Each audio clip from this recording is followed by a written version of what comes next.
senhor acabou de se reunir com a base da indústria de defesa do Brasil.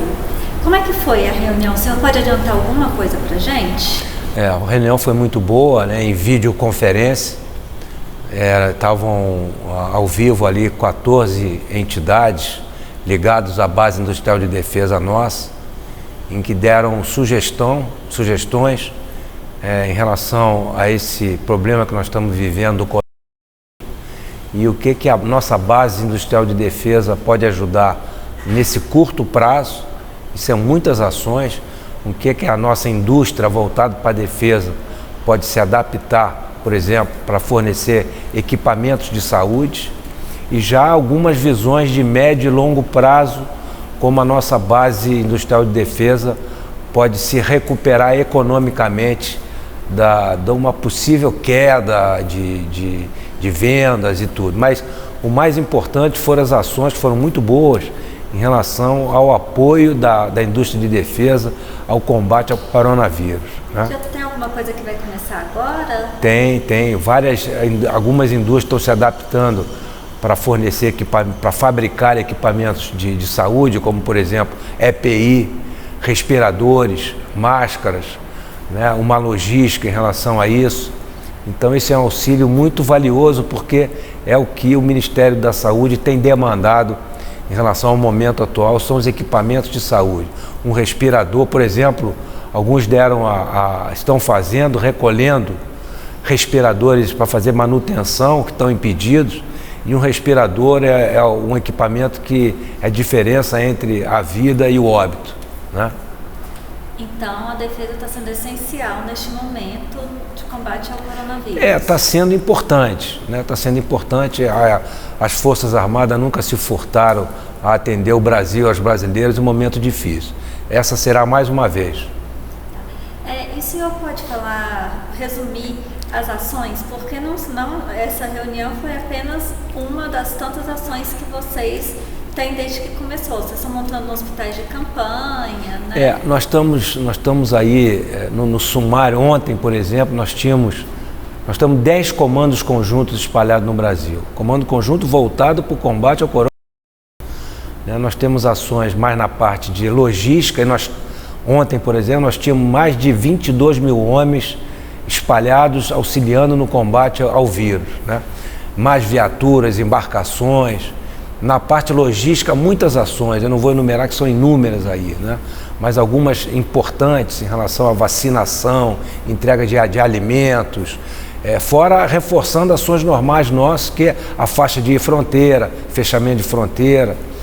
Na parte social também, nós estamos campanhas elucidativas, então, e várias outras, né? Então, só posso resumir aí que as Forças Armadas estão enganjadas mais uma vez em apoiar a população brasileira num momento tão difícil como esse. Só voltando à reunião do senhor, quando que a gente já vai ver resultado? Quando que eles vão começar a entregar os respiradores? Não, alguns já estão fazendo, alguns estados já estão fazendo isso, né? Enfim, através que a gente chama do Condefesa, né? Tem Condefesa em todos os estados nossos. Tem a CNI, a Confederação Nacional de Indústria, que tem o ramo defesa, que já está implementando várias ações. Então, o conjunto delas, o resultado final vai ser muito positivo. A gente pode falar que o senhor se reuniu para chamar a indústria para perto? Não, para nivelar os conhecimentos, para ver o que eles estão fazendo, se eles precisam de algum apoio nosso, e vão precisar em termos de logística, por exemplo. Então, o resultado da videoconferência com as 14 entidades importantes foi muito bom. Senhora ministra, senhores ministros, senhores e senhoras presentes aqui, as Forças Armadas, como é de conhecimento de todos, elas sempre estiveram ao lado do Brasil e do brasileiro, ainda mais nos momentos difíceis, e esse é mais um deles. A nossa guerra, junto com os companheiros aqui, os ministros, os governadores, municípios, é uma guerra com um inimigo invisível e feroz, aí que eu sempre falo em relação a isso. E a defesa é apoio, é ajuda no momento difícil desse aí. A nossa briga contra esse vírus, ministro Mandetta e ministro Ernesto, nós começamos no início do ano com o resgate dos brasileiros em Wuhan, em que as Forças Armadas foram empregadas tanto no resgate como na quarentena, e com sucesso. Nesse início de março, agora vou falar em nome da Defesa, o que nós estamos fazendo já foi organizar um centro de operações conjunto no Ministério da Defesa, envolvendo a Marinha, o Exército e Força Aérea. Organizamos pelo Brasil 10 comandos conjuntos no início de março. Então nós nos estruturamos todo para auxiliar aí os companheiros ministros do governo federal, os estados e municípios. Então nós estamos com uma presença organizada, como nós fizemos em outras operações, como a queimada, como a do óleo.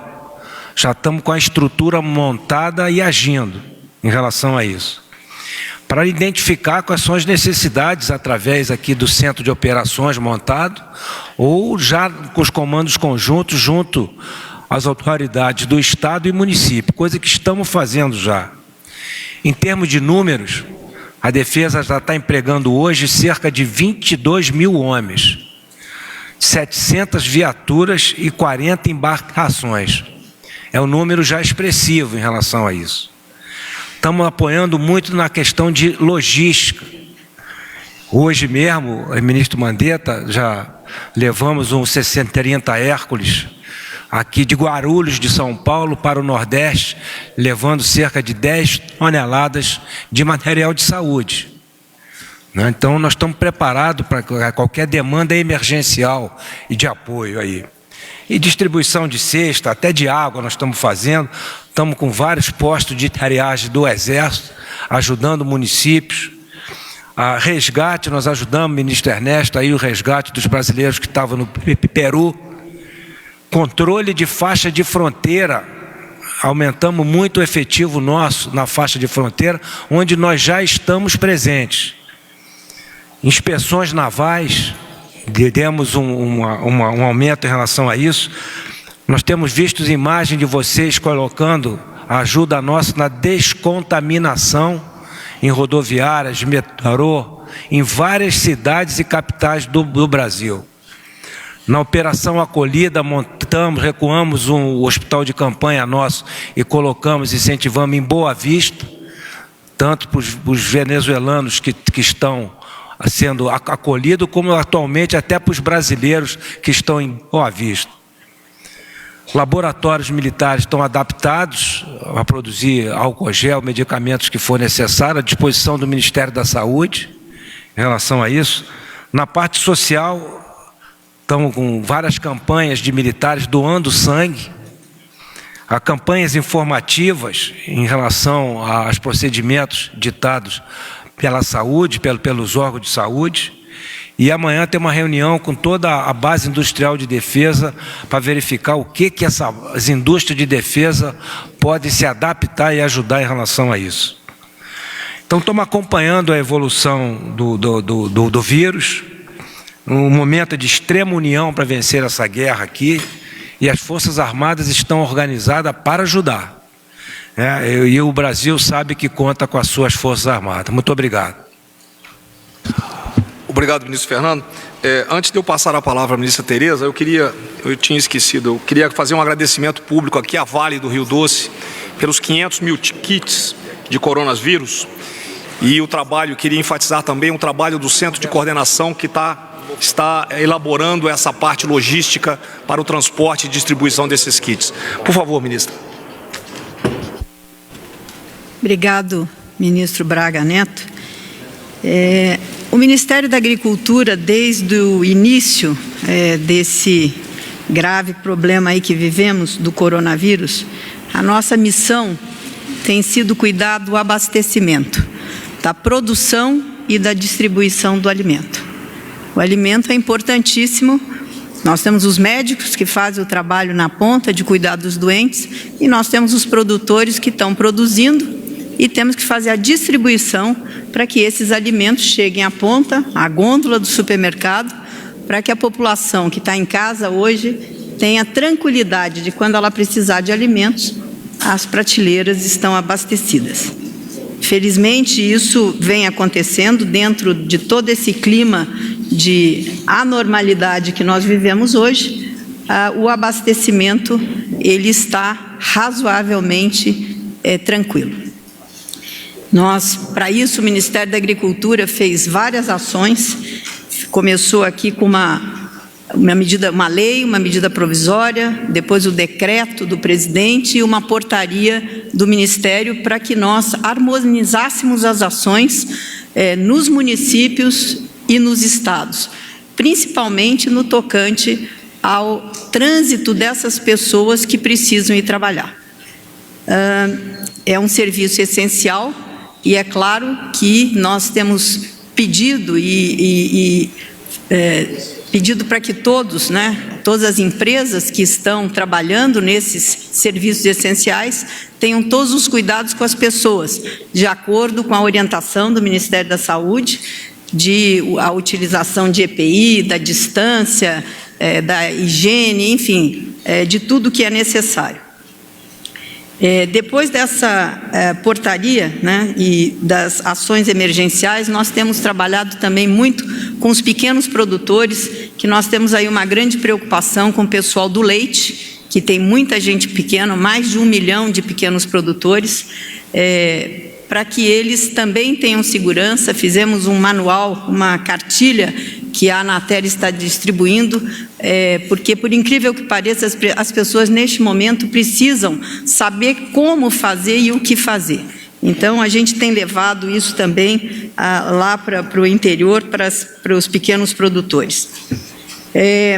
O MAPA disponibilizou para o Ministério da Agricultura laboratórios do próprio Ministério e também da Embrapa, para que o Ministério da Saúde pudesse aumentar aí o número de testes através dessas máquinas que a Embrapa e o Ministério da Agricultura têm nos seus laboratórios.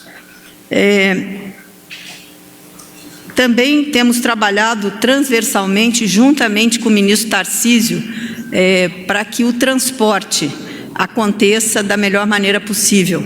Hoje nós temos aí as estradas e nós precisamos dessa categoria para que os alimentos saiam de dentro da porteira, cheguem até os armazéns e que depois se encaminhem para as fábricas, para as agroindústrias de transformação, para que se transformem em alimentos e cheguem até a prateleira dos supermercados, para que a gente dê tranquilidade aos brasileiros, para que a gente traga aí não se tenha tumulto, e isso, graças a Deus, vem acontecendo. E nós estamos também conversando todos os dias, dioturnamente, fazendo videoconferências com várias associações para tirar dúvidas, para que a gente possa ajudá-los a dar tranquilidade a esses trabalhadores que estão nesses serviços, estão trabalhando com essa missão tão importante que é de alimentar a nossa população, mas para que eles também trabalhem e deem segurança, trabalhando com o Ministério, conversando com os Ministérios Públicos do Trabalho, enfim, para que haja uma harmonização de todas essas ações, para que a gente tenha esta tranquilidade. Só terminando aqui, dizer que hoje nós temos no Brasil o abastecimento na grande maioria. Eu poderia dizer para vocês que em todas as capitais, em todas as cidades, nós não temos nenhuma notícia de que esteja faltando qualquer tipo de alimento nas prateleiras dos supermercados, das vendas, enfim. Então, essa é a missão hoje do Ministério. Mas também quero dar aqui a tranquilidade: os produtores estão muito ansiosos, os pequenos, do transporte entre os municípios, ministro. Porque às vezes a gente tem às vezes a orientação que vem da prefeitura é uma orientação para que esse transporte coletivo, com toda a razão, porque nós temos que zelar pela segurança desses trabalhadores, então nós temos orientado os prefeitos, enfim, as empresas que pedem orientação de como fazer para que esse serviço essencial não seja interrompido. Muito obrigado, ministro.